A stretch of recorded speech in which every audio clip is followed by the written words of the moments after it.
जय जिनेन्द्र। 19वां शतक है, उसमें उद्देश्यक 9वां आ जाएगा और ये शतक का नाम है करण। करण का स्वरूप और उसके भेद प्रभेद आज हम ये जानेंगे। करण का स्वरूप क्या है, करण का मतलब क्या है और करण का स्वरूप क्या है। जिसके द्वारा क्रिया होती है उसको करण कहा गया है। शास्त्र में जो क्रिया करने के लिए जो हमें हमारा जो स्टेप होगा, हमारा जो आगे क्रिया करने के लिए जो हमारा कार्य क्रिया होगी, जो क्रिया होगी उसको करण कहा जाता है। क्रिया में जो निमित्त बनता है, जो साधन, बिना साधन तो क्रिया हम कर नहीं पाएंगे। साधक और साधन, बराबर। साधक है वो आत्मा खुद है और साधन है वो कोई ना कोई पदार्थ आएगा जो निमित्त बनेगा, उसको कहा गया है करण। जैसे कि आप अगर लिखना चाहते हो तो पेन उसमें निमित्त बन रही है तो पेन को करण कहा जाएगा। पेपर भी उसमें निमित्त हो रहा है तो उसको भी करण कहा जाएगा। तो मतलब आप अब ये करण के कारण पेन और पेपर होगा तो ही आप कुछ लिख पाओगे। तो लिखने की क्रिया जो साधन के द्वारा संपन्न हो उसको कहा जाएगा करण। तो इसी तरह कोई भी क्रिया कोई ना कोई साधन के बगैर निमित्त उसका वो लिखने का जो या कोई भी वो क्रिया करने का निमित्त है वो संपूर्ण नहीं हो सकता। ठीक है। तो जो चीज़ आप उसमें उपयोग में ले रहे हो, जो साधन, उसको करण कहा जाता है। तो करण के 5 प्रकार ध्यान से सुनिएगा। करण तो जान लिया, करण क्या है। तो कर्म के निमित्त में जो साधन होता है, बनता है, जिसके उपयोग से आप कर्म कर सकते हो, उस साधन को करण कहा गया है। और वो साधन 5 प्रकार से होता है। जैसे कि कोई द्रव्य निमित्त बना, द्रव्य अगर कोई द्रव्य या पदार्थ निमित्त बना है तो वो हुआ द्रव्यकरण। उसके बाद है अगर कोई जगह निमित्त बना, जैसे कि ये लिखने का कार्य कोई अयोध्या में जाकर कर रहा है, कोई शत्रुंजय पे जाके कर रहा है, तो वो क्षेत्रकरण। ठीक है। तो पहले आएगा साधन तो द्रव्यकरण, फिर आएगा क्षेत्र जगह तो वो हुआ क्षेत्रकरण। उसके बाद तीसरा कोई काल निमित्त बने, मतलब ये करण मैं सोचूं बहुत समय से कि मेरे को ये काम करना है, लिखना है, लेकिन लिखने का समय जब निमित्त बने, जब वो समय पकता है तभी वो होता है। तो जो समय उसके लिए निमित्त बना उसका नाम है कालकरण। उसके बाद है कोई भी क्रिया में भव निमित्त बने, भव निमित्त, कोई भी क्रिया में भव निमित्त बने, जैसे कि सिंह, बाघ, कुतरा, बिल्ली, गरोड़ी, हिंसक पशुओं में आती हुई हिंसक प्रवृत्ति वो भव निमित्तक होती है। बराबर। हिंसक प्रवृत्ति तो आपके दिमाग में चलती है, लेकिन उसके लिए कोई खास भव नियत हो तभी वो हिंसक प्रवृत्ति बाहर आएगी, तब आप उसकी क्रिया करोगे। ठीक है। तो जैसे कि चंड कौशिक भव, चंड कौशिक के भव में जहर उगलना और लोगों को डंस देकर मार डालना वो निमित्त बना, लेकिन कर्म कब का बना है, दिमाग में बैठा हुआ था। निमित्त कब का था, उनके तीसरे भव के पहले का, जब साधु के समय में ही उनको गुस्सा क्रोध आया था, तो वो क्रोध निमित्त बना 3 भव के बाद, जब उसके लिए उसकी अनुकूलता प्राप्त हुई तब। तो भवकरण उसी के हिसाब से आएगा। द्रव्य, क्षेत्र, काल, भव और भाव। ठीक है। द्रव्य, क्षेत्र, काल, भाव तो आएगा ही, लेकिन भव भी जरूरी है। जब तक वो भव निमित्त प्राप्त ना हो तब तक वो आपका करण अधूरा ही रहेगा। ठीक है। तो भावकरण में कोई भी क्रिया में भाव निमित्त, भाव मतलब वो अंदर ही पड़ा हुआ है, आपके अंदर वो इच्छा पड़ी हुई है, तो मन उतना महत्व का नहीं आएगा जितना महत्व का समय आएगा। समझ में आ रहा है। समय वेट करता है आपके लिए। जब तक समय नहीं पकेगा आपका मन भी वेट करेगा, करेगा कि नहीं।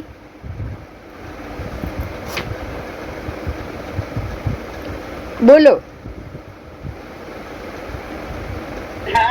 हाँ, समय वेट करा रहा है आपको। जब तक समय नहीं पकता है, वो व्यक्ति सामने आ गई हो तब भी वो आपसे इंतजार कराएगा ही कराएगा। बराबर। तो जो आपका जो भाव निमित्त है, अरे काल निमित्त है वो सबसे इम्पोर्टेंट। द्रव्य, क्षेत्र, काल, भाव और भव। भाव तो पहले से मन में पड़े हुए हैं, द्रव्य भी मिल चुका है, क्षेत्र भी मिल चुका, आप वहाँ पहुँच गए हो, लेकिन जब तक उसका समय नहीं पकेगा, निमित्त नहीं बनेगा, समय का नहीं बनेगा, तब तक वो कार्य का निमित्त नहीं पकेगा। तो इस प्रकार से करण यानी कि कोई भी क्रिया करने का निमित्त वो 5 प्रकार से आएगा: द्रव्यकरण, क्षेत्रकरण, कालकरण, भावकरण और भवकरण। वो भव भी मिलना चाहिए, भव नहीं मिलेगा तब तक कुछ नहीं होगा, तब तक वो कार्य नहीं हो पाएगा।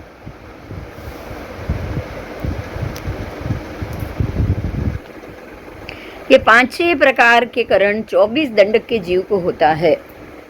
तो ये 5 करण, अब ये तो 5 करण हुए, और बाकी ऊपर उसके अतिरिक्त है 5 शरीर करण।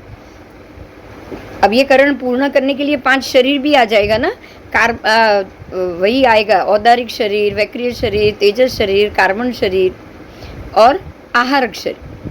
तो 5 शरीर भी करण है। इनमें से आप कौन से शरीर से ये कार्य करोगे, वो निमित्त में वो शरीर की आपको प्राप्ति होगी। फिर 5 इंद्रियकरण। इंद्रियकरण, पंचेंद्रिय अगर नहीं हुए तो आप ये क्रिया आपको स्मृति में भी नहीं आएगी, आपको मन में भी नहीं आएगा, इच्छा ही नहीं होगी उसके लिए। तो इंद्रियकरण जरूरी। फिर 4 भाषाकरण जरूरी। चारों भाषा जो सत्यामृषा, सत्यामृषा और मृषा, तो वो चारों भाषा भी जरूरी। 4 मन के भी करण जरूरी। वही 4 भाषा वाला मन, 4 भाषा तो वो काय योग हुआ, वचन योग हुआ, 4 मन तो वो मन योग हुआ, और 4 कषाय करण। फिर 7 समुद्घात वो भी करण आएगा, और 4 संज्ञा करण आएगा। तो चारों संज्ञा, क्रोध, मान, माया, लोभ, वो 4 संज्ञा। फिर 6 लेशिया का भी करण उसमें ज्वाइंट होंगे। 6 की 6 लेशिया में से कोई भी एक लेशिया, ठीक है। उसके बाद 3 दृष्टिकरण, तो समकीति दृष्टि, सम्यक दृष्टि, मिथ्या दृष्टि और मिश्र दृष्टि, तीनों दृष्टि भी इसमें इन्वॉल्व होगी। निमित्त में सब चीज़ इकट्ठी होती है, तब जाके वो कर्म होता है। उसके बाद 3 वेद का करण, स्त्री वेद, पुरुष वेद, नपुंसक वेद। अगर स्त्री को स्त्री से कोई कर्म का बंध होगा, निमित्त पक्का होगा, तो वो स्त्री का संबंध जोड़ेगा, और स्त्री को पुरुष से वेद का अगर संबंध बंधा होगा तो वो स्त्री और पुरुष से संबंध जोड़ेगा। और 20 प्रकार के वर्ण भी आ गए। वर्ण 8, 5 वर्ण, फिर 8 गंध, ठीक है, वर्ण भी आ गया, 2 गंध आ गई, फिर 5 रस आ गए, और 8 प्रकार के स्पर्श आ गए। किसी का स्पर्श अच्छा लगता है, किसी की गंध अच्छी लगती है, तो इसका कारण ये आपका कर्म का निमित्त है। वो निमित्त पड़ा है, निमित्त के लिए आपके अंदर मनोयोग में उसकी इच्छा पड़ी है, और काय योग से आपको वो शरीर मिला है, तब जाकर आपसे ये कर्म निमित्त के रूप में होता है। 5 संस्थान करण, ठीक है, जो भी 5 हुंडक आदि जो 5 संस्थान है वो, और 5 संस्थान के साथ साथ आपके जो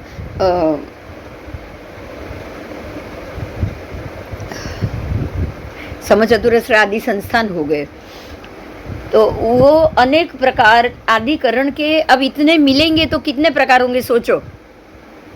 ये सब मल्टीपल होंगे तो कितने होंगे?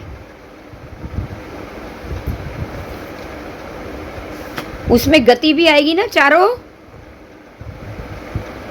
कौन सी गति में? मनुष्य गति में करण है, या देव गति में है, तिर्यंज गति में है, या नरक गति में है, ठीक है। तो गति भी चारों जुड़ेगी, और आपके 24 दंडक में से कौन से दंडक, कौन सा कर्म का निमित्त खड़ा हुआ है, वो निमित्त के साथ आपके साथ कौन कौन व्यक्ति जुड़ रही है, उस हिसाब से ये आपका करण बनेगा। तो इस प्रकार से 5 प्रकार के करण के भेद, 5 प्रकार की क्रिया करने का करण, ठीक है। तो जब कोई क्रिया में भव निमित्त बनता है तो वो भव करण होता है।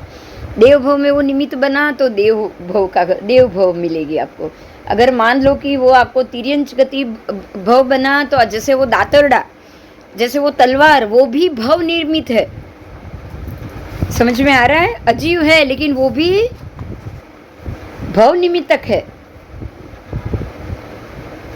उसके भी जो भी द्रव्य होंगे, उसने कभी भी किसी भी समय किसी को मारने की इच्छा की होगी कि नहीं, बोलो। तो जब भी आप द्रव्य बन रहे हो तो उसके पीछे क्यों आप दातरडा क्यों बने, क्यों आप चटाई नहीं बने? समझ में आ रहा है? हाँ, अगर आप चटाई बनोगे तो आप किसी को मारोगे नहीं, आराम दोगे। और अगर आप दातरडा बनोगे द्रव्य से तो आप सबको काटोगे, मारोगे कि नहीं? हाँ, समझ पाई। हाँ, तो ये द्रव्य भी निमित्त बनता है। अगर आप द्रव्य निमित्त आपके आपके आपके अंदर द्रव्य निमित्त हो गया तो आप वही तिर्यंच गति में जाओगे, पृथ्वी काय में जाओगे। पृथ्वी काय में भी जन्म लेकर, अब समझ में आ रहा है कर्म का बंधन कौन कौन बांध रहा है? सारे चाकू छुरी क्यों अपने को एक दूसरे को देना नहीं है मुफ्त में, बोलो। ये हमारे अंदर ये संस्कार पड़े हुए हैं कि छुरी चाकू किसी को भी ऐसे ही नहीं देना है फ्री में। जितने भी सब्जी कटेगी, जितने भी धान कटेंगे, जितने भी वनस्पति कटेगी उससे, तो ये सारा दोष किसको लगेगा?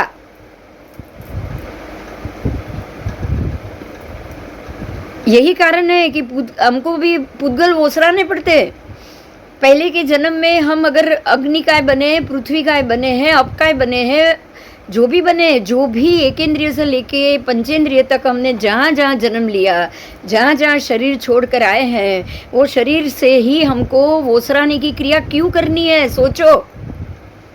उसका महत्व अब समझ में आया? आप पांचों प्रकार के करण से मुक्त हो पाओ। पांचों प्रकार के करण मान यानी कि आपका कर्म पक गया है और अब ये करण कहीं से भी सामने आ जाएगा, कहीं से भी आ जाएगा। आपके और हमारे बीच में मनोयोग वचन योग है कि नहीं, बताओ।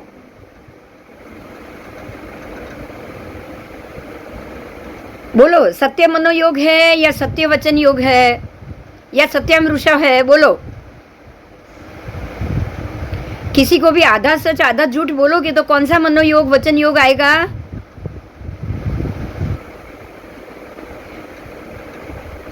उसका उदय चल रहा है तो आप अपने खास से खास व्यक्ति को भी आधा से ज्यादा झूठ बोलोगे,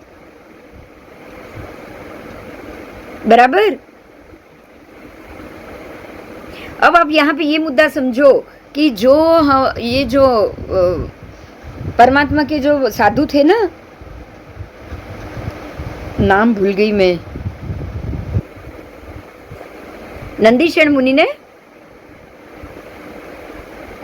नंदीशेण मुनि को कौन से निमित्त में कौन सा कर्म उदय में आया? बोलो। साधु बने और निश्चय किया है, 500 आयम बिल करते थे वो। निश्चय किया है कि कुछ भी हो जाए मुझे दीक्षा लेकर संयम का पालन करना है। ऐसे महात्मा भी एक वेश्या के कहने से अर्थ लाभ देने गए और वहीं पे ही 10 वर्ष तक उसके साथ रुक गए। तो यहाँ कौन सा कर्म उदय में आया? बोलो। भवकरण आया, उसके बाद वेद आया,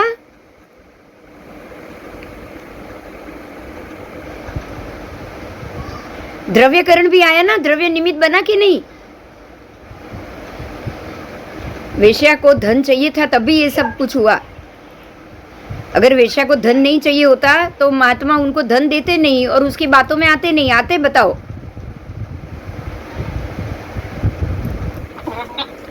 हाँ, नहीं आते। और वेद भी आया, स्त्री वेद और पुरुष वेद। स्त्री वेद को भोगना बाकी होगा 10 वर्ष तक, थोड़ा समय नहीं, 10 वर्ष तक।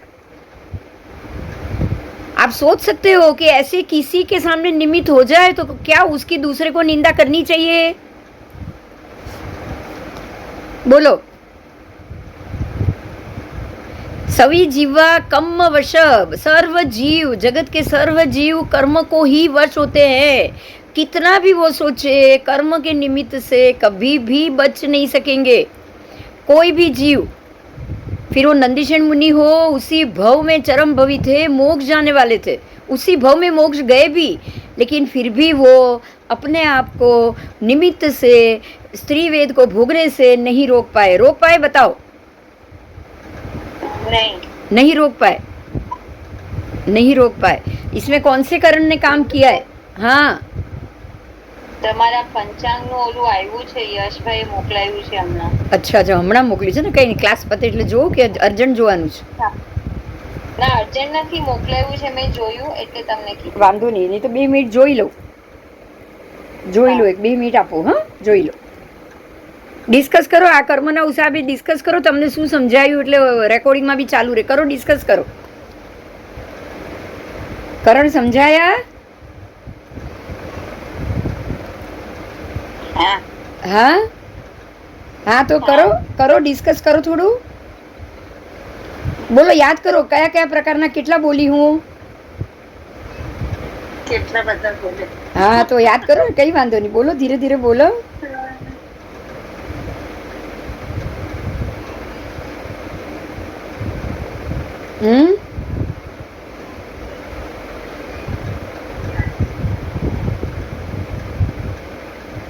ધીરે ધીરે યાદ કરો.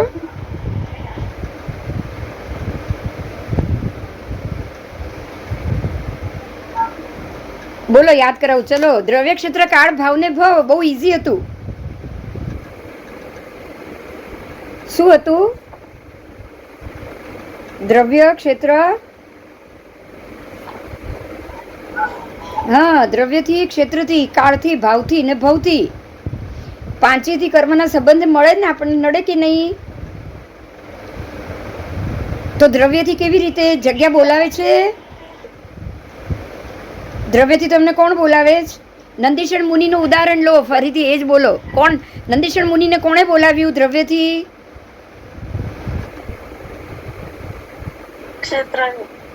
દ્રવ્યથી ધન માટે વેશ્યાએ એમને કીધું ને કે મને ધન જોઈએ છે, મને અર્થ લાભ જોઈએ છે.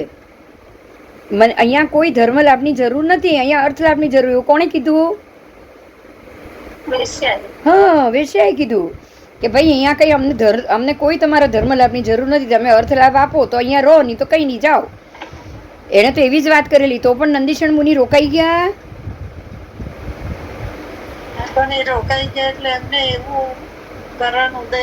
હા, કરણ આવ્યું. હવે કરણ શું શું ઉદયમાં આવ્યું બોલો, ચલો.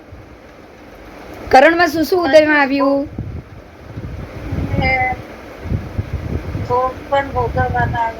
હા, એટલે એક ભોગ ભોગવવાના એમની એના શબ્દમાં આપણે જવાનું છે. સ્ત્રી વેદ આવ્યો, સૌથી પહેલા શું આવ્યું? સ્ત્રી વેદ નો ઉદય. પુરુષ સ્ત્રી નો ભોગ કરે એટલે સ્ત્રી વેદ નો ઉદય. હા, અને પુરુષ નપુંસક વેદ નો, નપુંસક જોડે કોઈનો સંબંધ હોય તો એને નપુંસક વેદ નો ઉદય આવે. હા, કોઈ પણ ઉદય, કોઈને કોઈ પણ ઉદય આવે. નપુંસક ની સાથે પણ તમારે કોઈ પશુ કે પ્રાણી સાથે બી તો ભોગ કરે છે. હા, તો એ નપુંસક નો ઉદય આવે. શું આવ્યું એ?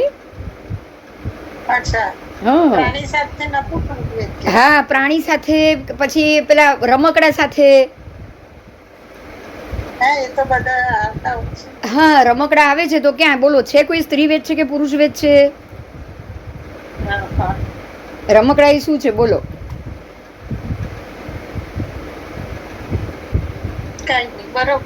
હા, પછી સ્ત્રી વેદ આવ્યું, પછી દ્રવ્ય આવ્યું, દ્રવ્યકરણ.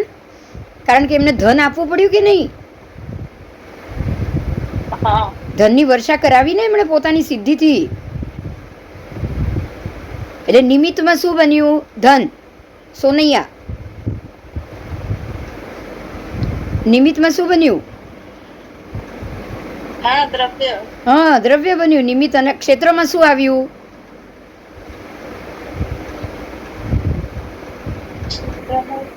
ક્ષેત્રમાં શું આવ્યું નિમિત્ત? વેશ્યાનું ઘર. વેશ્યાનું ઘર. બાકી આજે કોઈ સાધુ વેશ્યાને ઘરે વોરવા જાય? ખબર હોય તો એ ના જાય. સમજાય? એક સ્થૂલીભદ્ર ગયા ને આ ગયા, બાકી કોઈ ગયું છે આજ સુધી? એટલે ક્ષેત્રમાં આવ્યું ઈ ઘર. પછી દ્રવ્ય ક્ષેત્ર. કાળમાં શું આવ્યું? 10 વર્ષનું સંયમ અને ચરમ ભવ કાળ. કાળમાં મેઇન ચરમ ભવ એમનો. ચરમ ભવે જ્યારે તમને આ કર્મનો ઉદય આવે તો એ કાળ થયો, તો એટલે સાધુપણું છોડ્યું. ચરમ ભવે આ વસ્તુનો ઉદય આવે એના પહેલા સાધુપણું લેવાઈ ગયું હતું, તો સાધુપણું મૂકવું પડ્યું. હા, અને કાળ અને ભાવ, ભાવમાં શું આવ્યું ઉદયમાં? ભાવમાં શું આવ્યું ઉદયમાં? વિચારો. આપણે એમનો પૂર્વભાવ નથી જાણતા, પણ એ વ્યક્તિ સાથે, સ્ત્રી સાથે સંબંધના ભાવ અંદર પડ્યા હશે કર્મના રૂપે, ત્યારે જ બહાર નીકળ્યા. બોલો. આપણને નથી ખબર, આપણને નથી ખબર, પણ કંઈક કંઈક એના વગર આ સંબંધ બને, કારણ કે ચરમ ભાવ છે. નવું તો કર્મ બાંધ્યું નથી એમણે, નવું કર્મ બાંધ્યું નથી, રાઈટ? અચ્છા, હવે અહીંયા મનોયોગ કેવો છે વિચારો. મનથી બિલકુલ ના છે કે મારે કોઈ મારે ટોટલ બ્રહ્મચર્યનું પાલન કરવું છે. મનોયોગ કેવો હતો એમનો?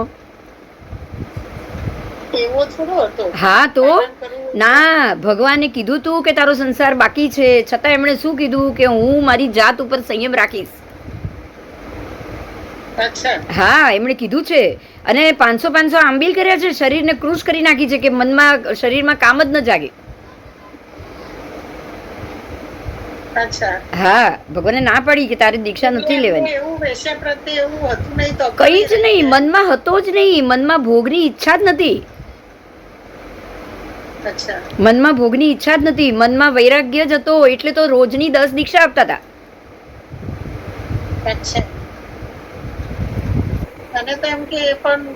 ના, જરા બી નહીં, જરા પણ નહીં, બિલકુલ જ નહીં. આ જ સમજવાનું છે. આ મનોયોગ એક નાનો ભાગ છે, મનની ઈચ્છા એક નાનો ભાગ છે. મનમાં વગર ઈચ્છાએ બી તમારે કર્મનું બંધન આવી જાય, તમારી ઈચ્છા વગર પણ.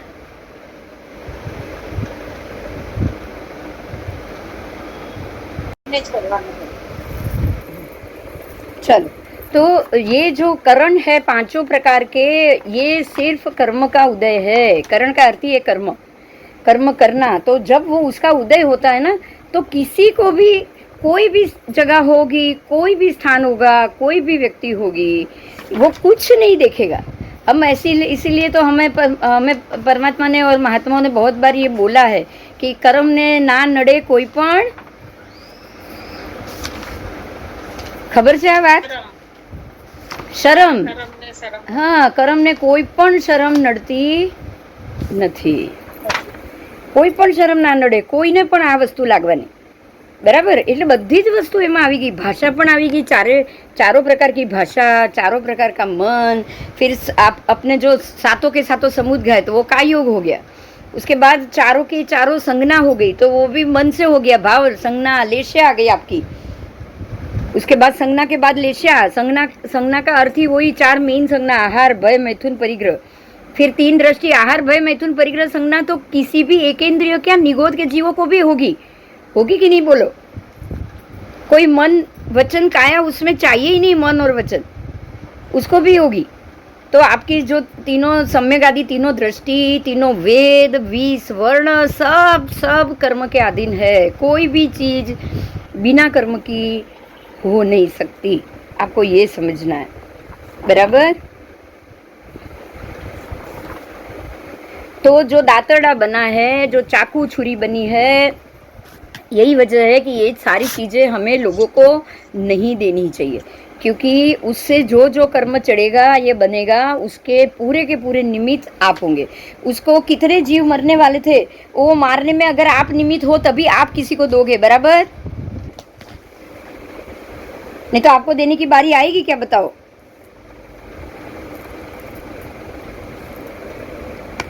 आपको देने की बारी ही नहीं आएगी.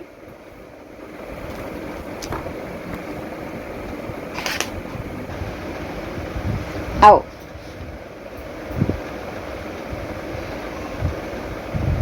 क्षेत्रकरण, बीज की निष्पत्ति. आप कहीं भी बीज रोक दोगे तो वही क्षेत्र उसके, वो झाड़ के लिए, वृक्ष के लिए होगा. बराबर? तो बीज जरूरी है. वो चीज का बीज कब पड़ा, आपके जो कर्म बंध उदय में आया है, उसका बीज कब पड़ा, कौन से क्षेत्र में पड़ा?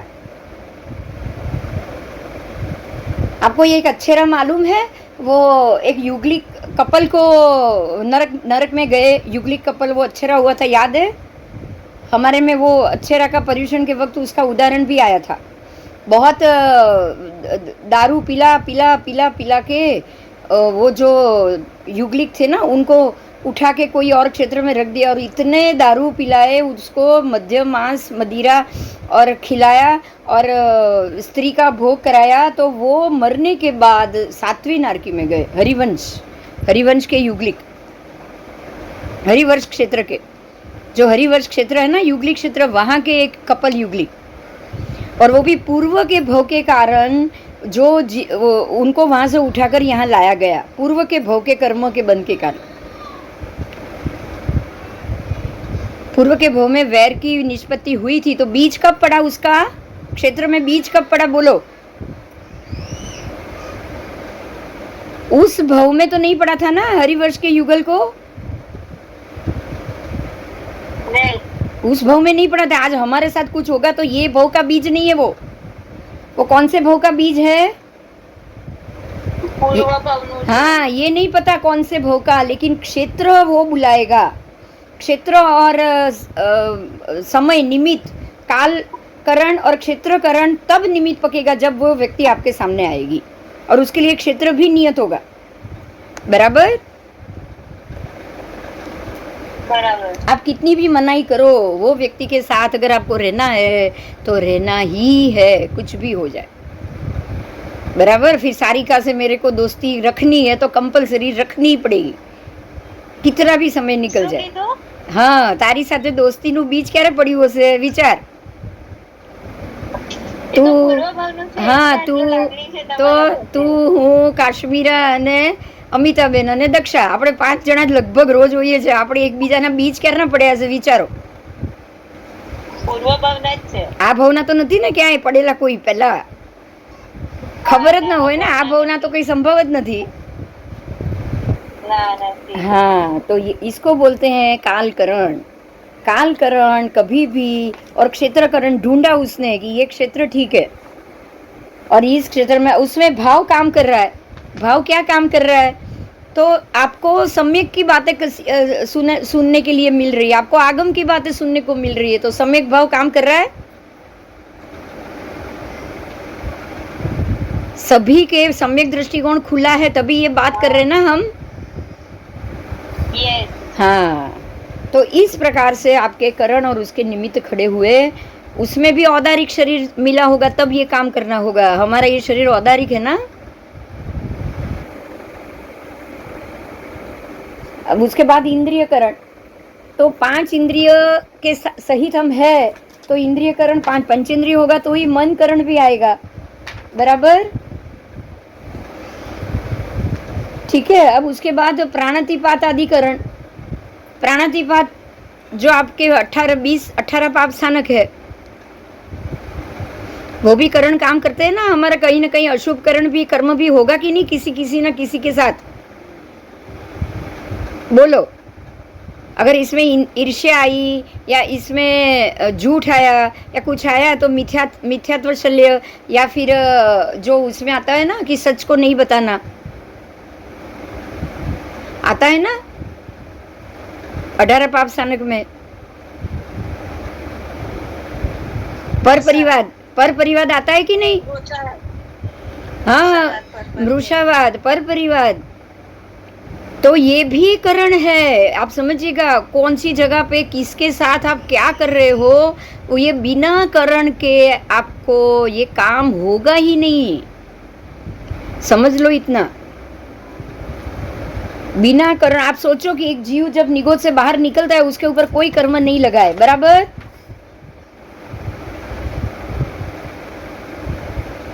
ऐसा हम समझते हैं कि कोई कर्म नहीं लगा है। निगोद के गोले में ही उसने कितने कर्म बांधे होंगे सोचो। द्रव्यकरण वहां भी हो गया।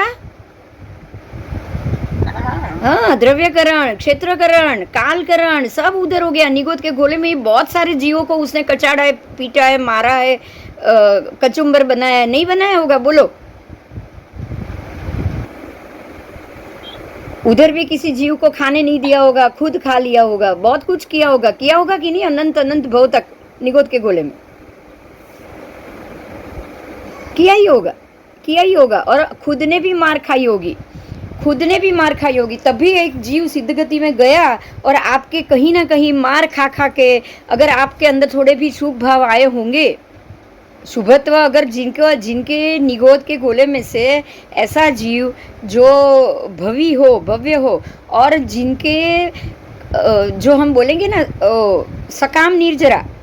सकाम निर्जरा जिनकी थोड़ी भी कम हुई हो, अकाम निर्जरा थोड़ी भी कम हुई हो, निर्जरा हुई हो, तो वो जीव अपने भवितव्यता के परिपाक के आधार पर वहां से बाहर निकलेगा। बराबर? तो उसमें आपकी अकाम निर्जरा काम कर गई और क्षेत्र कर गया, निमित्त कर गया। अब वहां वो ये जीव ने निगोद के गोले में जितने जितने जीवों के साथ कर्मबंध किया होगा, वो सारा जब तक वो भावकरण, द्रव्यकरण, क्षेत्रकरण, कालकरण, भवकरण बाहर नहीं भोगेगा नहीं, तब तक तो मोक्ष होने वाला नहीं है उसका। नहीं। और तब तक वो क्या करता रहेगा? समझ तो है नहीं, पंचेंद्रिय तक पहुंचा नहीं है, तो तब तक वो क्या करेगा? नए नए भव परंपरा, नई नई भव, नया नया कर्म वो बांधता ही रहेगा बांधता रहेगा कि नहीं? बोलो। वो उसी में वो अंदर कीचड़ के अंदर और पैर उसके। हम लोगों के साथ वही तो हुआ है। निगोद के गोले से तो बाहर आ गए हम एक बार, लेकिन बाहर आने के बाद भी जब तक ये समझ नहीं आई तब तक तो हमने बहुत बहुत बहुत भव के कर्म बांध दिए कि नहीं? बोलो। और फिर जब समझ आएगी, थोड़ी सम्यक दृष्टि आएगी, मोक्ष जाने की इच्छा जागृत होगी, तब जाके आपका उद्गल परावर्त काल में प्रवेश होगा। तब तक तो आपको ये करण के अधीन आपको छोड़ दिया गया। आपको क्या किया गया? आपके साथ पांचों करण के अधीन आपकी आत्मा को छोड़ दिया गया। आप करण करते जाओ, जन्म लेना पड़ता है कंपलसरी, बिना जन्म आप रह नहीं पाओगे, आप और कर्म आपको छोड़ेंगे नहीं। दोनों चीज होती गई कि नहीं? बोलो। होती गई। अब जाके आपको कुछ समझ आई है, पंचेंद्रिय भव मिला, भगवान को देखा होगा कोई ना कोई भव में ये सुना होगा, पुण्य कर्म बांधे होंगे, तब आपको मनुष्य जन्म मिला, जैन धर्म मिला, करण के मामले में सुनने को मिला, और ऐसे ही परमात्मा का सानिध्य मिला होगा कोई ना कोई भव में। तब जाके आपको ये मोक्ष की इच्छा जागी होगी जब तब एक बार सम्यक दर्शन आया होगा। और वो भी ऐसी स्थिति में कभी भी पहला सम्यक दर्शन कायमी किसी का नहीं होता है, किसी का भी नहीं। क्योंकि जब पहली बार सम्यक दर्शन आता है ना, तब वो बिल्कुल सूक्ष्म समय के लिए रहेगा आपके साथ। मुश्किल से 48 मिनट तक रहेगा और फिर आपका वो निकल जाएगा, वो चला जाएगा। उसके बाद भी अर्धपुद्गल तक घूमना है। बराबर? उसके बाद भी अर्धपुद्गल तक घूमना है। सम्यक दर्शन आने के बाद भी आपको अर्धपुद्गल तो घूमना ही पड़ेगा। और इतने अर्धपुद्गल में घूमते घूमते इतनी बार सम्यक दर्शन आएगा जाएगा और फिर धीरे धीरे आपकी वो ग्रंथि कम होगी। क्योंकि अब आपकी जो करण की जो सिस्टम है, करण के हिसाब से सामने कोई भी व्यक्ति आएगा, लेकिन आपको ये पता है कि अब देखो यहाँ मन, देखो आपको है ना, ये पूरी स्थिति में मन को ऑब्जर्व करना है। मन कहीं भी पावरफुल नहीं है। बोलो, है? बताओ, मन पावरफुल है या कर्म पावरफुल है? दो में से कौन आपको दंड दे रहा है? मन दे रहा है या कर्म दे रहा है? बोलो।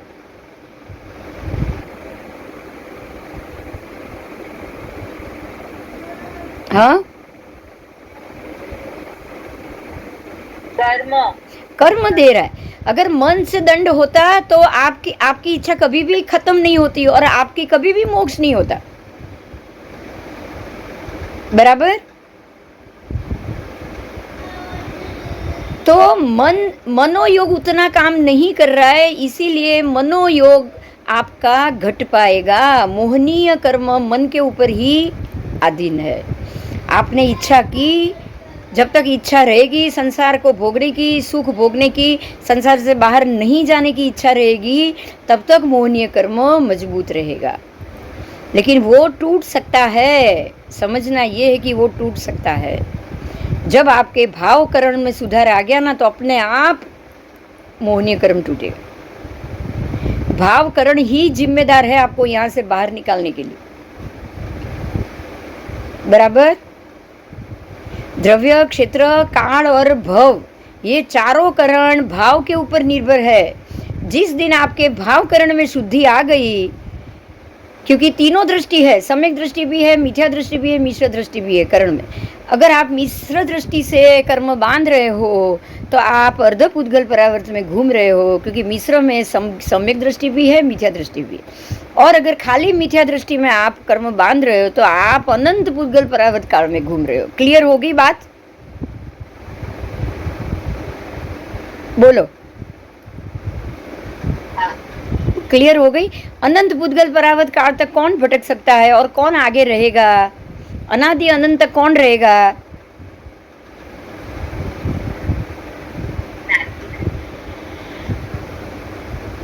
वही जीव रहेगा जो कभी भी मोक्ष जाने की इच्छा नहीं करेगा। सादी अनंत काल तक भी वही रहेगा। रहेगा कि नहीं? बोलो। आपकी आदि तो है लेकिन अंत नहीं है। हाँ,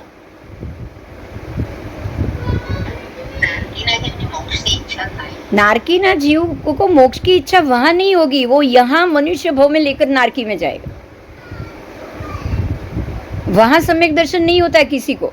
अगर आपके अंदर आया हो तो ही वहां आपके साथ आएगा, वहां नहीं होता है। श्रेणिक राजा यहां से सम्यक दर्शन लेकर गए, कृष्ण राजा यहां से सम्यक दर्शन लेकर गए। बराबर। अब जो सम्यक दर्शन लेकर गए उनको तो मोक्ष की इच्छा है ही, वो तो कंपलसरी दंड भोगने के लिए भुगत रहे वहां पे।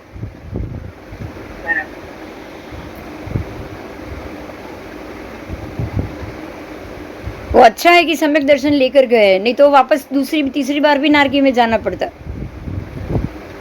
अगर सम्यक दर्शन साथ में नहीं होता तो स्त्री वेद, पुरुष वेद, नपुंसक वेद, तीनों वेद के करण होते हैं। अगर स्त्री वेद का करण आपका बाकी है तो स्त्री की इच्छा करेगी। अगर एक स्त्री की पुरुष वेद का करण बांधा है तो वो स्त्री पुरुष की इच्छा करेगी। और अगर एक स्त्री ने नपुंसक करण बांधा हुआ है तो वो ना स्त्री ना पुरुष, लेकिन कोई भी चीज, वस्तु, किसी द्रव्य की इच्छा करेगी, और ऐसे नपुंसक की इच्छा करेगी। गाजर, मूली, ऐसी ऐसी चीज भी होती है और ऐसे पदार्थ भी मिलते हैं जो द्रव्य से बने हुए। अगर स्त्री को भोग की इच्छा हो तो वो कौन सा करण हुआ? नपुंसक वेद करण।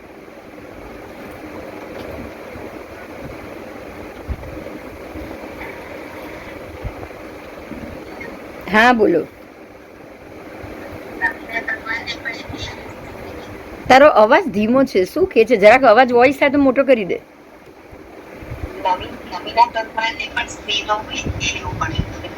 નેમિનાથ ભગવાન, નેમિનાથ ભગવાનને સ્ત્રી વેદનો ઉદય હતો, પણ ઉદય કર્મબંધ જ નતો. સ્ત્રી વેદનો કર્મબંધ નતો. નિમિત્ત ઊભું થયું લગ્નનું, પણ લગ્ન થયા નહીં, સંબંધ નહીં થયો.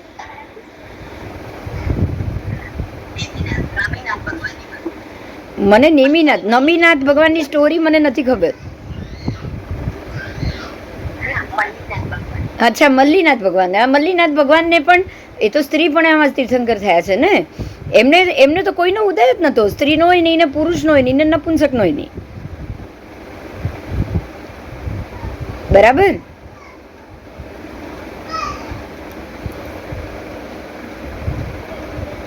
હવે प्राणातिपात आदि भी 5 करण है. प्राणातिपात के जो हमने पहले किए हुए हैं, प्राणातिपात, फिर जीव हिंसा के, ये 5 करण.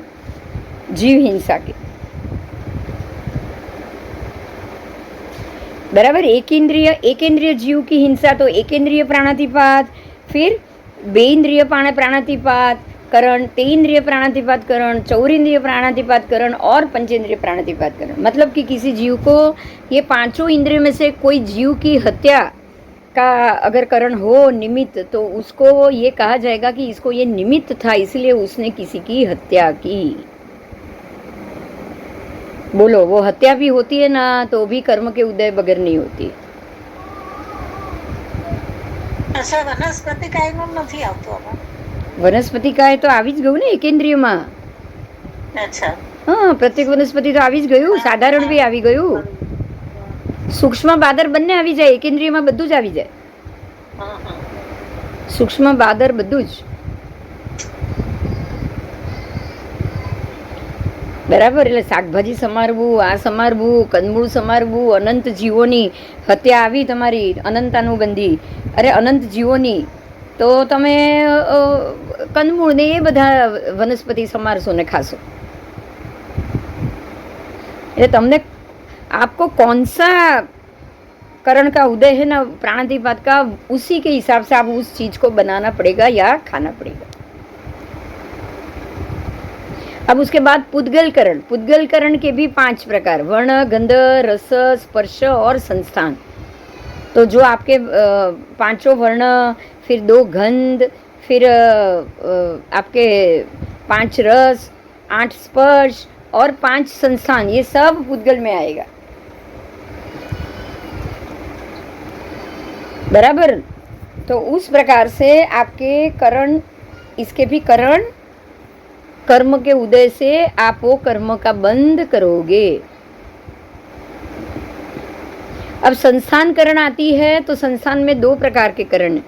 एक संस्थान है आपके अजीव संस्थान, परिमंडल, आयत, वो सब अजीव के संस्थान है. बराबर. तो हम अजीव का भी उपयोग करते हैं कि नहीं, अजीव को भी हम मारते हैं कि नहीं, बोलो.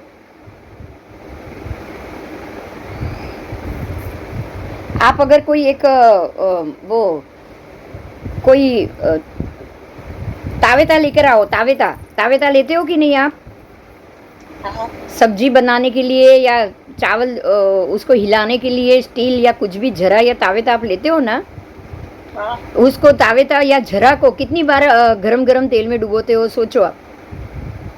अच्छा हाँ, सोचो.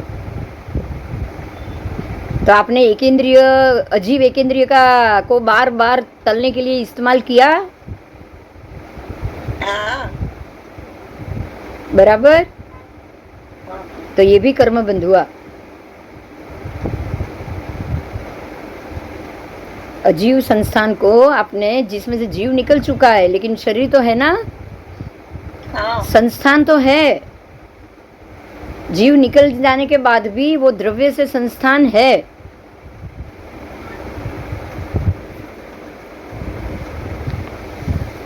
बोलो, समझ में आ गया करण अभी. हाँ. तो अब करण और आगे जो हमने किया था ना कल, निवृत्ति, दोनों में क्या तफावत. हम आपने करण भी देखा आज, और कल निवृत्ति भी देखी थी, 19 प्रकार की निवृत्ति देखी थी ना. तो दोनों में क्या भेद है, तो यहाँ ये बताया गया है, निवृत्ति यानी कि निष्पत्ति होना, उत्पन्न होना, वो निवृत्ति था. बराबर. तो यहाँ पर ये दोनों के भेद और प्रभेद बताया गया है. किस प्रकार से बताया है, तो दोनों में बहुत ज़्यादा समानता है. समानता है कि नहीं. कर्म, निष्पत्ति और करण दोनों एक जैसा हुआ कि नहीं. कर्म बंध निष्पत्ति में भी वही हुआ ना.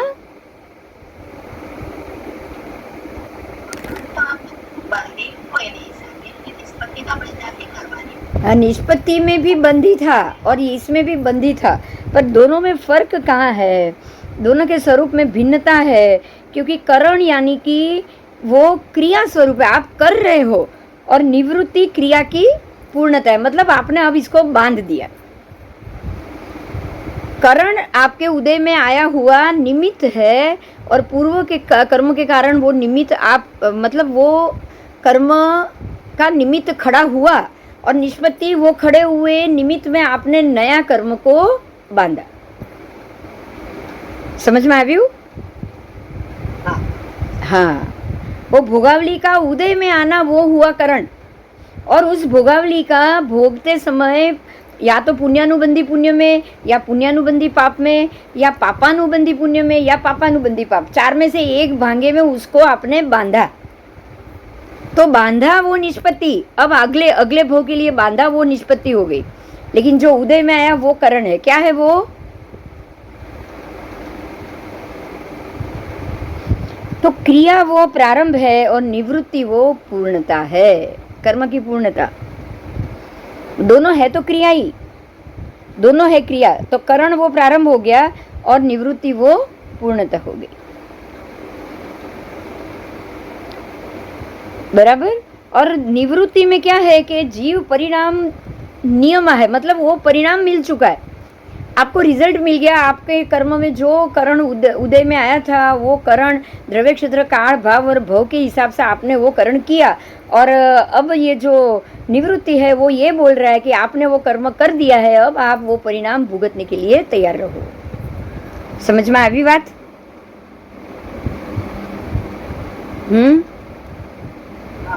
हाँ,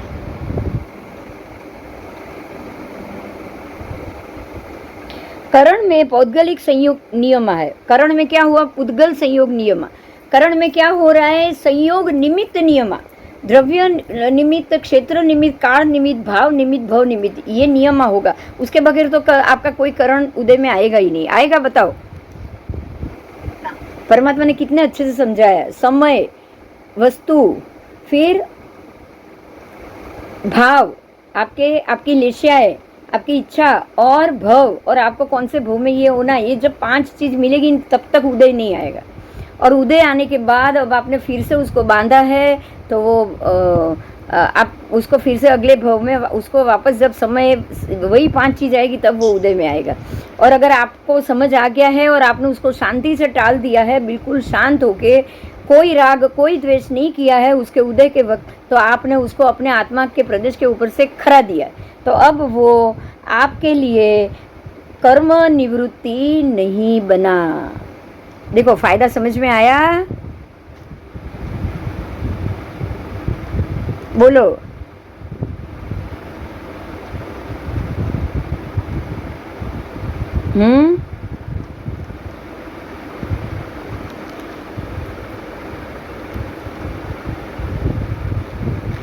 चलो अब दूसरा है, उसमें देखो, शस्त्र अस्त्र अगर आप उसके उपयोग करोगे तो वो जीव से भिन्न है ना, जड़ स्वरूप है।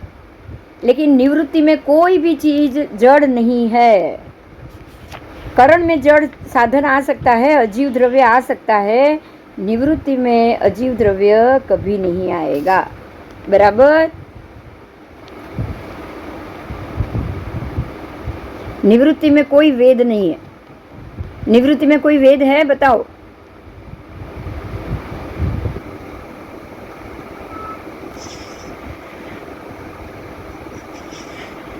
कर्म बंद कर दिया तो वो उदय में आएगा। किसके साथ बंद किया उस हिसाब से आपकी निवृत्ति, जब वो फिर से जब उदय में करण आएगा ना तब वेद की बात आएगी, बराबर। बोलो, कोई प्रश्न? हाँ, आओ अब उसके बाद की बात करें। अब आएगा 10वां शतक, वाण व्यंतर देवों का आहार। ज्यादा नहीं है, बिल्कुल थोड़ी ही बात है।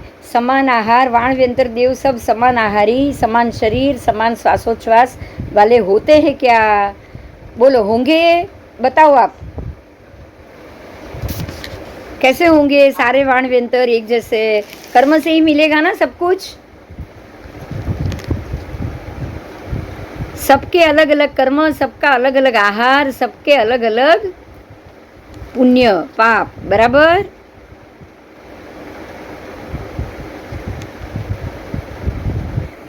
आओ अब विकलेंद्रिय और पंचेंद्रिय की बात की है। देखो, एकेंद्रिय पृथ्वी का हो गया, बराबर।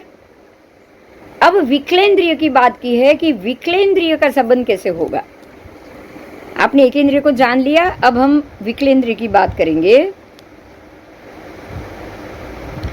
विकलेंद्रिय यानी बेंद्रिय, तेंद्रिय, चौरिंद्रिय, ये 3 जीव है।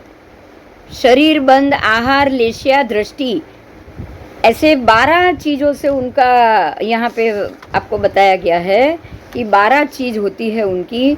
वो 12 चीज़ मैं बोल रही हूँ, उसको ध्यान से सुनिएगा। बेइंद्रिय जीव की वो है, उनका सबसे पहले आएगा बार द्वार। प्रत्येक शरीरी होते हैं विकलेंद्रिय जीव, और उस जीवों को प्रत्येक नाम कर्म का उदय भी होता है। इसीलिए इसके एक शरीर में बहुत सारे जीव यहाँ नहीं मिलेंगे, एक शरीर में एक ही जीव मिलेगा। वो पृथक पृथक शरीर भी वो अपना बांध सकते हैं, बना सकते हैं। उनको वो कर्म का बेइंद्रिय आ गए, मतलब स्पर्शन रसन दोनों इंद्रिय आ गई, तो पृथक पृथक शरीर बांधते, पृथक पृथक रसन इंद्रिय है, तो पृथक पृथक आहार ग्रहण करेंगे, उसका पृथक पृथक परिणमन भी वो कर लेंगे। और ये जीवों को अपर्याप्त अवस्था में सास्वादन सम्यक दर्शन होता है। अगर कोई सम्यक दर्शनी जीव यहाँ पर आया, सम्यक दर्शन का वमन करके बेइंद्रिय में आया, सम्यक दर्शनी वमन किए बगैर तो आएगा नहीं। बराबर बराबर। देखो, जो श्रेणी से गिरता है वो यहाँ आएगा कि नहीं? 11 में गुणस्थान से वो गिरेगा, वो कहाँ जाएगा बोलो?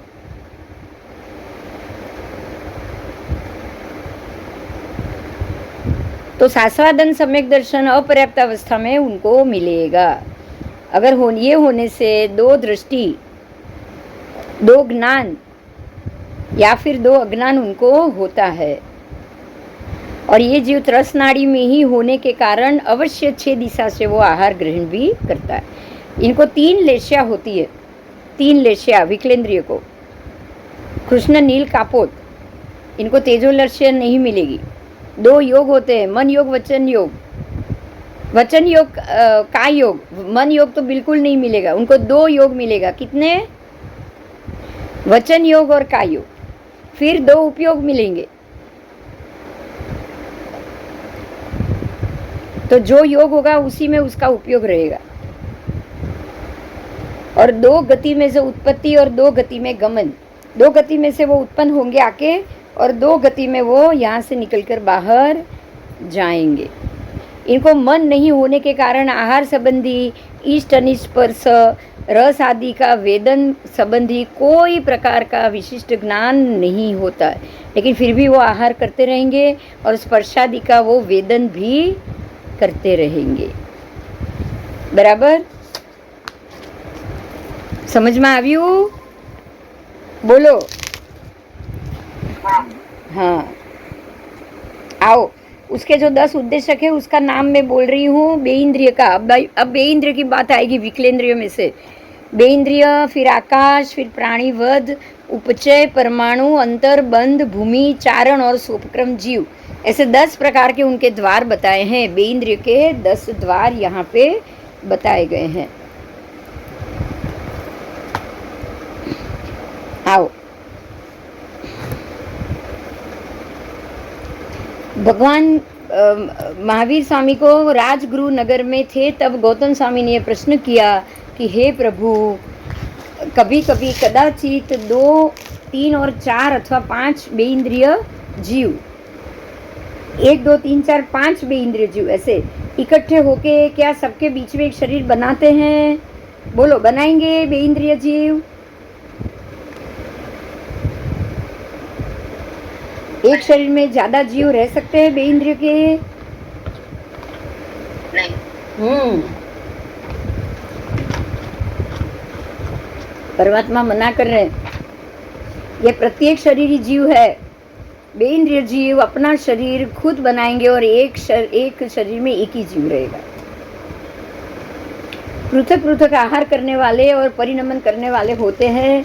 पृथक आहार करी, पृथक परिणमन करके अपने अपने भिन्न शरीर का वो अब खुद ही बंद करते हैं, और शरीर बनाने के बाद अपने उस बनाए हुए शरीर के द्वारा जीवन पर्यंत वो आहार ग्रहण भी करते हैं। वो ग्रहण किया हुआ आहार को परिणमन भी करते हैं और अपने शरीर को पुष्ट भी करते रहते हैं। उनको 3 लेशिया होती है, कृष्ण लेशिया, नील लेशिया, कापोत लेशिया। બરાબર. आओ. बेन्द्रिय जीव सम्यक दृष्टि भी होते हैं और मिथ्या दृष्टि भी होते हैं. यहाँ आपको सम्यक दृष्टि भी मिलेंगे और मिथ्या दृष्टि भी मिलेंगे, लेकिन सम्यक दृष्टि वही मिलेंगे जिन्होंने सम्यक दर्शन का वमन कर दिया. बराबर. इसीलिए वो मिश्र दृष्टि नहीं होते. सम्यक दृष्टि वमन करने के बाद ही वो बेइंद्रिय में जाएंगे, उससे पहले नहीं. तो 2 ज्ञान अथवा 2 अज्ञान होते हैं, परंतु मनोयोग नहीं होता, वचन योग नहीं होता, और सिर्फ काय योग और मनोयोग नहीं होता है, मात्र वचन योग और काय योग होता है. उनको मनोयोग नहीं होता है, वचन योग और काय योग ही होता है. और वो अवश्य 6 दिशा में से आहार लेते हैं. वो जीव इष्ट या अनिष्ट रस, उनको ये समझ में नहीं आता है.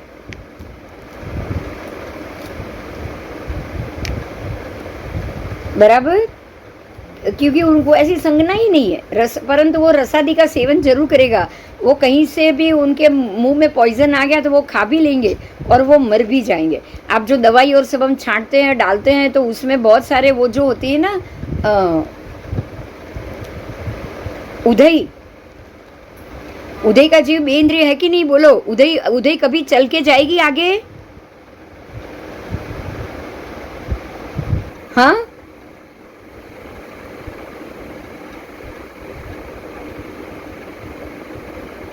ઉદય ની તો ચાલે જ ને.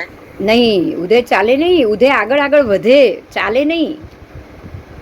તો વધે એટલે ચાલે ને. ના, આગળ આગળ નવું મૂકતા જાય, એ લોકો ઉત્પન્ન કરતા જાય. બે. હા, તો બેઇન્દ્રિય જીવ એટલે કોણ? જો તમે વાસી રોટલી ઉપર કેવી સફેદ છારી બાજે છે, પણ ઉદયને તો મેં ચાલતા ના જોઈ ના છે. ના, બિલકુલ નહીં. એનું રૂટ હોય એ આગળ આગળ આમ લાઈનસર આગળ વધે, ચાલે નહીં. ચાલે નહીં.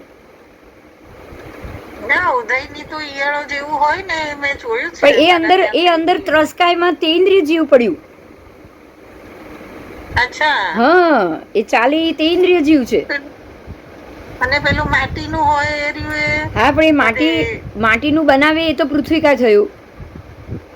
અને અંદરથી જે જીવ પતંગિયું કે કંઈક જે જીવ ઈયળ જેવું બહાર નીકળ્યું એ તેન્દ્રિય થયું. હા. બે ઇન્દ્રિય તો ચાલે જ ક્યાં?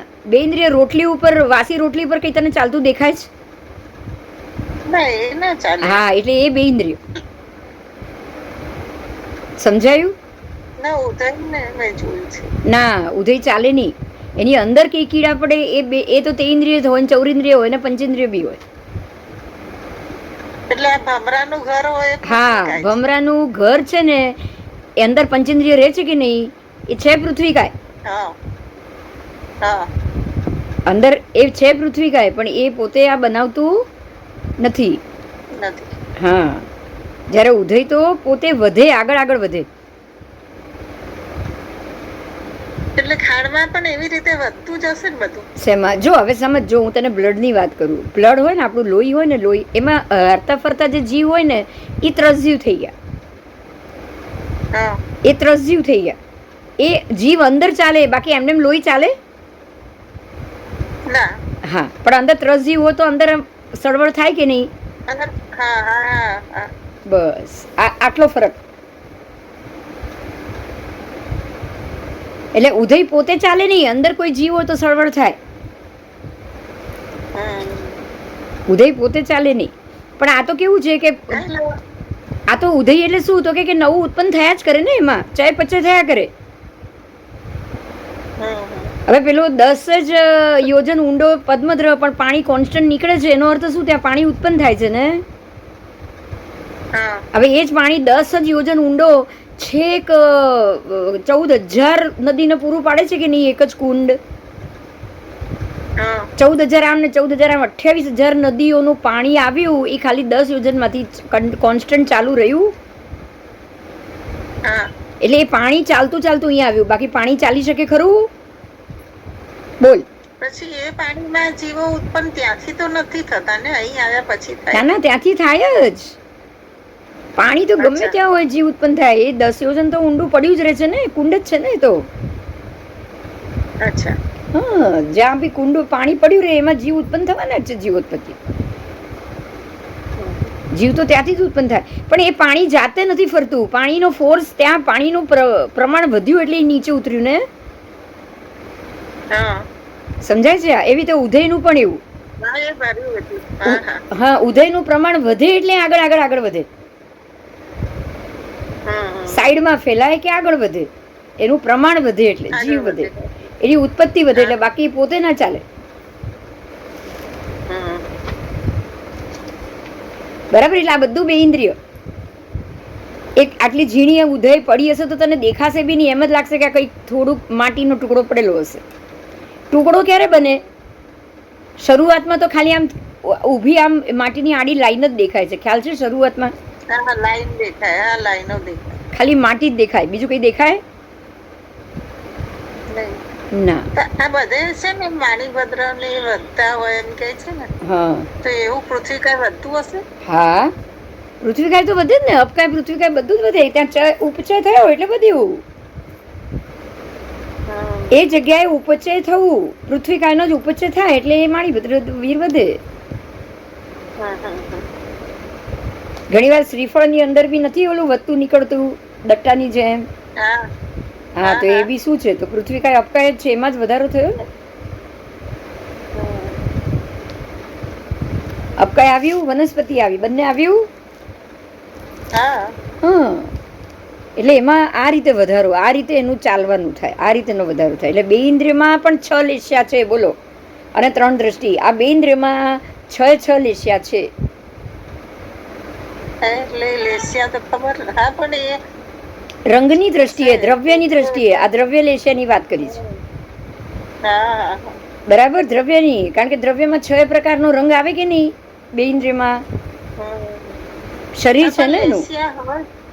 હમ. હા, વર્ણ ગંધ રસ સ્પર્શ, તો 6 લેશિયા હોય ને. હમ. અને 3 દ્રષ્ટિ છે.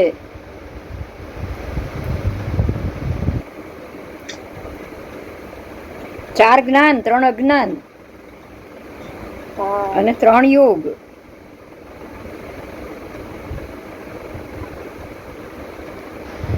આ પંચેન્દ્રિયની વાત કરી. બે ઇન્દ્રિયમાં નહીં, પંચેન્દ્રિયમાં બધું જ હોય. બે ઇન્દ્રિયમાં હોય 3 જ્ઞાન, 4 જ્ઞાન હોય. બોલો, 3 દ્રષ્ટિ બે ઇન્દ્રિયમાં મળે ના હોય. હા, એટલે બે ઇન્દ્રિયને દ્રષ્ટિ તો બે જ હોય. બે ઇન્દ્રિયને લેશિયા 3 જ હોય. દ્રવ્ય લેશિયા 6 રંગ તરીકે હોઈ શકે દ્રવ્યથી. બરાબર? પીળા રંગનું કોઈ એવું આમાં જ ઉદયની જેમ જ કોઈ બે ઇન્દ્રિય જીવ ઉત્પન્ન થતું હોય. પીળા રંગની વસ્તુ ઉપર હળદર બગડે છે તો ઉપર શું થાય છે? બોલો.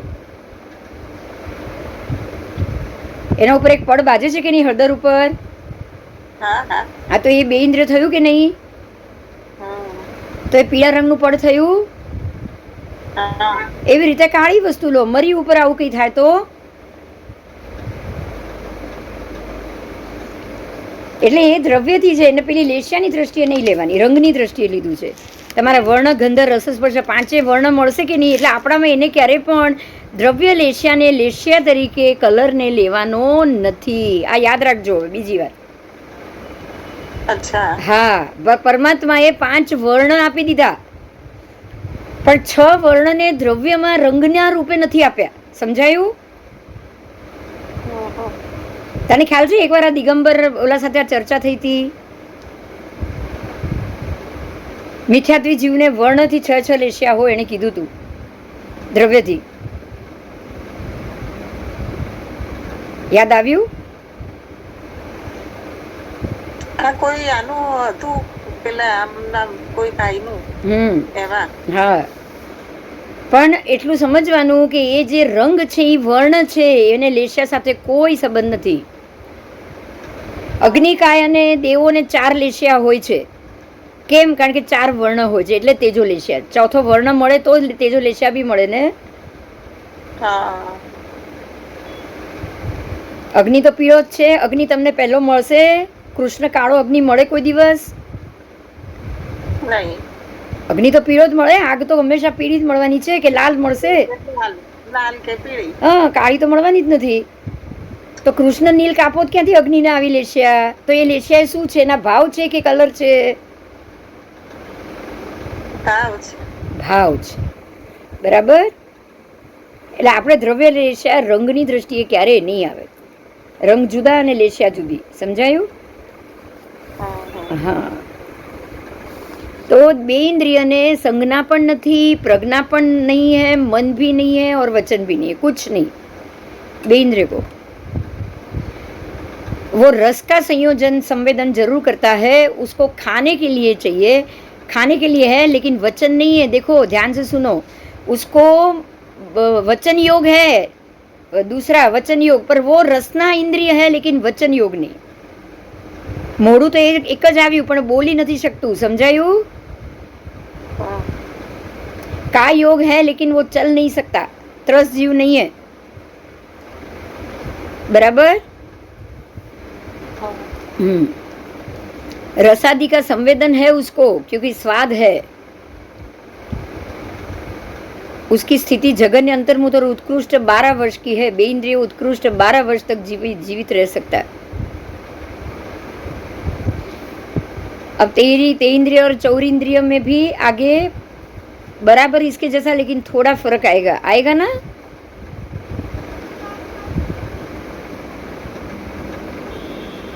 देवों में से आकर उत्पन्न होते ही नहीं है.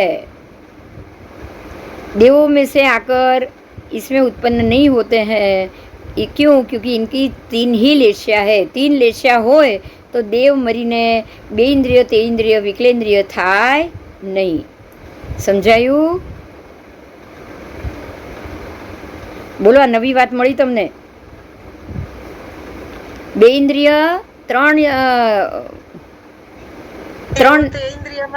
હા 3 લેશિયાવાળા છે બે ઇન્દ્રિય, એટલે 3 લેશિયામાં દેવ મરીને જાય નહીં. તો એવું થઈ ગયું લેશિયા ઉપર તમારું એન્ટ્રી. બીજો ભાવની. હા, નહીં તો તમારે હવે પાછી એમને સમજો કે એમને હવે ઓલી અશુભ લેશિયામાં જવું છે તો અહીંયાથી એ 4 લેશિયા લઈ 3 લેશિયા લઈ અને પછી નિગોદમાં એમાં જશે અહીંયા થઈને.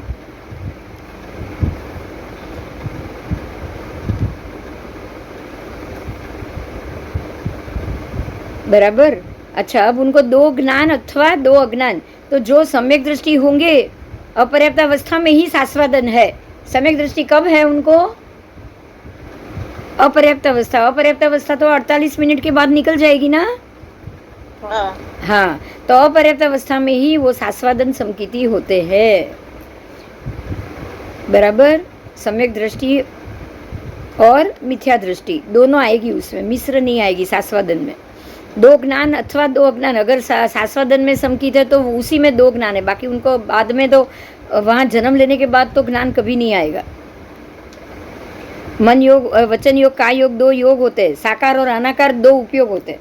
उनके उपयोग भी साकार भी है और अनाकार भी है. जीव त्रस होने के कारण त्रस नाल में ही रहते हैं. ये उसको माना त्रस है बे इंद्रिय को, क्योंकि वो त्रसनाड़ी में उत्पन्न हुए, वो कोई लेकिन चल नहीं सकते. वो समझ में आया?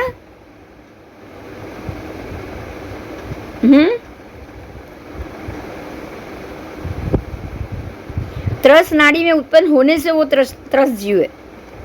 अविरति के परिणाम होने के कारण 18 पाप स्थानक में ही स्थित रहते हैं, क्योंकि ये जीव है तो अविरत. अब 18 पाप स्थानक में स्थिर रहेंगे तो सम्यक दर्शन यहाँ जाएंगे? बताओ. नहीं जाए, छोड़ के ही जाना पड़ेगा उनको. बराबर. सम्यक दर्शन वमन करने. હા, ક્યાં મળે છે બોલ. એટલે આ પણ કયું સમ્યકત્વ? ક્ષાયોપશમિક આવી ગયું તો નહીં, પણ પેલું ઉપશમ સમકિત હોય ને, જે ઉપશમાવેલું છે ને એ પણ આમાં ન આવે. ઉપશમ સમકિતિને અંદર તો સંબંધ में सम्यकत्व है कि नहीं? હા, તો અંદર સમ્યકત્વ પડ્યું છે, સત્તામાં પડ્યું છે, ઉદયમાં નથી. એ જીવ અહીંયા જશે. બરાબર.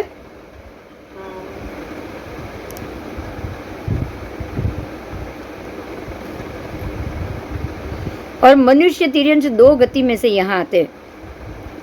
बेइंद्रिय, तेइंद्रिय, चौरिंद्रिय, मनुष्य तिर्यंश 2 गति में से ही आएंगे।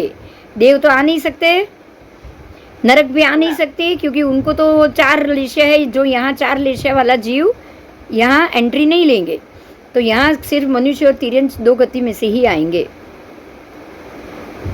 बेइंद्रिय की स्थिति जघन्य अंतर्मूल, तेइंद्रिय की भी जघन्य अंतर्मूल, चौरिंद्रिय की भी जघन्य अंतर्मूल, लेकिन बेइंद्रिय की उत्कृष्ट स्थिति 12 वर्ष, तेइंद्रिय की उत्कृष्ट स्थिति 49 दिन मात्र, और चौरिंद्रिय की उत्कृष्ट स्थिति 6 महीने की होती है। अब समझ में आया? बेइंद्रिय ज्यादा है। हाँ બે ઇન્દ્રિયની વધારે છે. હા, બેઇન્દ્રિય કેમ કે એમને શરીરથી એમને ક્યાંય ચાલવાનું જ નથી બેના. જ્યારે પહેલા તો ચાલી ચાલીને તે ઇન્દ્રિય ને ચૌરિન્દ્રિય તો જશે કે નહીં, ફરી ફરીને કીડી જશે કે નહીં પોતાની જગ્યાએથી. એટલે એ મરે જલ્દી, કારણ કે એને જગ્યા બદલી કાઢી, કોના પગ નીચે આવી ખબર નહીં પડી. બાકી બે ઇન્દ્રિય જ્યાં પડ્યું હોય ત્યાં તમે જઈને એને મારવા જવાના છો? ના, એ આહાર રોટલી વોટલી પર આવ્યું તો જ. બાકી પર્વત અને બધાના ઉપર જે બે ઇન્દ્રિય જીવો થયા હોય એ લોકોને કોણ મારવા જવાનું છે? બોલ, આ લીલ શું છે? ફરી નથી શકતી પોતે, બરાબર? લીલ શેવાળ બધું શું છે? ચાલ, અંદર અનંત કાય ઉત્પન્ન થાય છે ને, એટલે એના અનંત કાયમાં ગણ્યા છે કે નહીં? એટલે વાસી રોટલી ઉપર જ આવે ને બે ઇન્દ્રિય જીવ તો. ને વાસી રોટલી પર કઈ તમને ચાલતા દેખાય છે કીડા? બોલો. हाँ, आओ। तो ये तीनों प्रथम के 3 समुद्घात वाले विकलेंद्रिय और मनुष्य तिर्यंश 2 में ही जाते हैं, बराबर? मरने के बाद यहाँ से, क्योंकि इनको 3 ही लेशिया है, तो 4 चतुर्लेशिया में वो देव में वो नहीं जाएंगे, और देव मरकर यहाँ नहीं आएंगे विकलेंद्रिय में।